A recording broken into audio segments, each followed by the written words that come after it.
प्रभु यीशु मसीह के पवित्र मीठे और सामर्थी नाम में आप सबको जय मसीह की।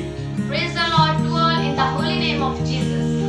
प्यारे बहनों भाइयों, आज हम देखते हैं कि हर इंसान चाहता है कि जो कुछ उसके पास है वो सब कुछ बढ़ता जाए, उसकी प्रॉपर्टी, उसका बिजनेस और सब कुछ बढ़ता ही जाए। Dear brothers and sisters, today we know that everyone wants that his property and his every monetary funds get a double. लेकिन कई बार बहुत लोग मेहनत करते हैं लेकिन बढ़ता नहीं है, लेकिन कम हो जाता है। But today many times people do a hard work but they couldn't achieve. अय्यूब की किताब में हम देखते हैं प्रभु का दास है जिसका प्रभु ने सब कुछ डबल कर दिया। Let's see the life of Job, whose everything was double. अय्यूब 42:10 में ये दुगना करने के लिए परमेश्वर का वचन। In Job 42 and its 10th verse, this tells us about doubling of everything. उसके 7 गुण जो प्रभु के दास में थे, हम उन पे ध्यान करेंगे। Let's see the 7 qualities that was in Job.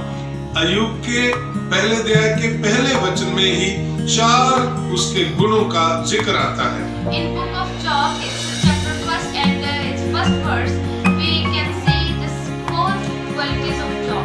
पहला कि वो पूरी तरह से खरे दिल के साथ प्रभु के साथ चलता था। First, that he was a blameless man. दूसरा कि वो पूरा संपूर्णताई के साथ प्रभु के साथ चलता था। Secondly, he was perfect and upright and walked perfectly with God. तीसरा वो परमेश्वर का भय मानता था और दिल से आदर करता था। Thirdly, he obeyed God from his heart and he feared from God. चौथा कि वो हर बदी से, पाप से दूर रहता था। And fourth is that he remained away from evil deeds. जब उसके ऊपर बहुत सारे कष्ट आए और परेशानियां आई और उसका सब कुछ लुट गया, खत्म हो गया, उस समय भी वो परमेश्वर के साथ खराई के साथ ही चलता रहा। And at last when we see that he was in his time of trouble and he lost everything, but even then also he walked perfectly with God.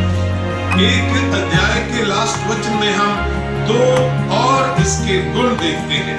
In chapter 1 and its last verses, we see 2 more qualities of this person. सब कुछ खो जाने के बाद भी उसने कोई पाप नहीं किया। Even he lost everything, but he never sinned. 6वां के वो प्रभु के ऊपर कुछ भी दोष लगाने वाला नहीं था।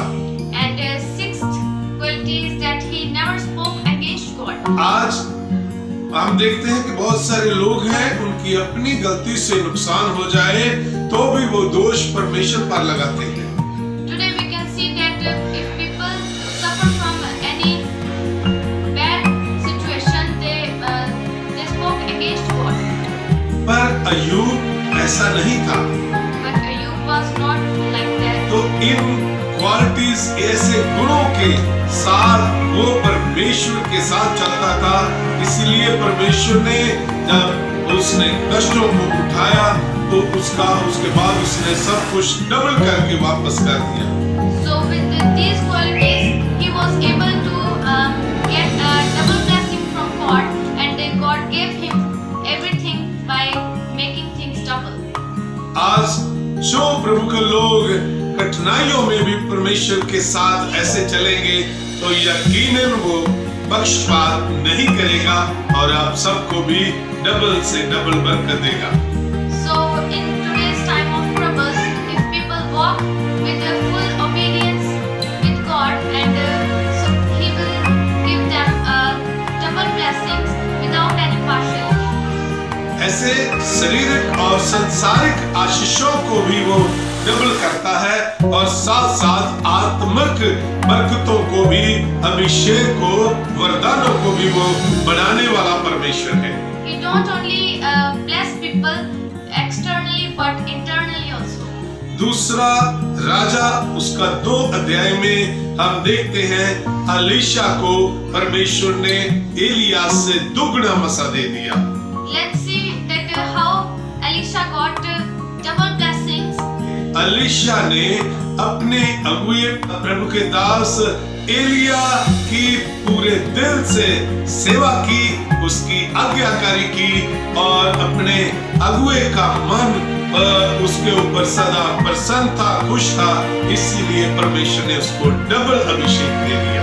Elisha's hired servant Elia was happy on him because he served him happily in his whole life.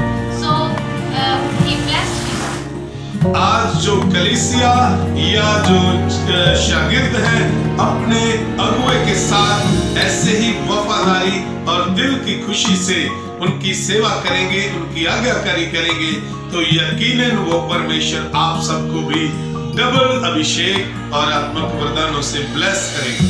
Today, those people who serve the servants of God with their whole heart and they obey them, God will bless them with a double blessing.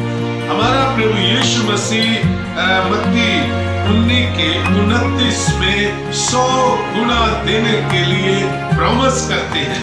Our Lord Jesus promised us to give a double blessing in Matthew. It's 19th chapter and 29th verse. प्रभु ने कहा है, प्रभु यीशु ने, कि जो मेरे पीछे आएगा संसार के सभी बदी पाप को और संसारिकता को छोड़कर वो 100 गुना पाएगा और सदीपक जीवन भी जरूर पाएगा। God said that if people left every earthly things and come and follow me, he will get eternal life and happiness of in their whole life. सो प्यारे बहनों भाइयों, जब प्रभु यीशु मसीह जो जीवित परमेश्वर है आपसे प्रेम करता, हमसे प्रेम करता, पूरी मानवता को बचाने के लिए उसने अपनी जान कुर्बान की है, तो ये सभी प्रॉमिस वायदे आपके जीवन में जरूर पूरे करेगा। So dear brothers and sisters, God loves us very much that He is able to give everything that we need in our life, but before that we have to obey Him. वो यीशु मसीह आपको प्रेम करता है और उसके स्वर्ग में भंडार सभी भरे हुए हैं। That Lord Jesus loves us and everything is fulfilled in His heaven. जब आप अय्यूब की तरह, अलीशा की तरह और एक सच्चे चेले की तरह, सच्चे विश्वासी की तरह आप पूरे खरे होकर चलेंगे तो उसका स्वर्ग आपके लिए जरूर खुल जाएगा। When you will walk like a obedient servant as the Job was, God will give everything from heaven to you. आज चाहे आपके कैसे भी हालात हैं और कुछ भी आपके लिए मुश्किलें या रुकावटें हैं, आप यीशु मसीह को सच्चे मन से पुकारें, वो आपकी मदद करने के लिए जीवित है। Doesn't matter what are your situations, God is always ready to help you, but you have to follow Him. आइए इस समय अपने दिलों को खोल दीजिए और अपने जीवन में इन वचनों का आदर कीजिए। प्रभु आपको बनाने जा रहा है। Let's open our hearts and receive these blessings. God is ready to give you blessings. आइए हम प्रार्थना करेंगे, अपनी आंखों को बंद करें। धन्यवाद करते हैं पिता परमेश्वर, जिन लोगों ने आपके इन वचनों का आदर किया है प्रभु, आप भी उनका आदर करने वाले परमेश्वर हैं और अपने सभी बच्चों को आप पूरी रीति से ब्लेस कीजिए और इनको बढ़ाते जाइए, जैसे अय्यूब को, जैसे अलीशा को, अब्राहम को और अपने सभी लोगों को, इसहाक को, याकूब को बढ़ाने वाले परमेश्वर हैं। आप आज भी वही परमेश्वर अपने सभी लोगों को सब मुश्किल में ब्लेस कीजिए, बहुगुणा कर दीजिए, 100 गुणा कर दीजिए। यीशु मसीह के पवित्र नाम से मांगते हैं, आमीन, आमीन। God bless you. प्रभु तुहानू बहुत बहुत आशीष दे। जय मसीह।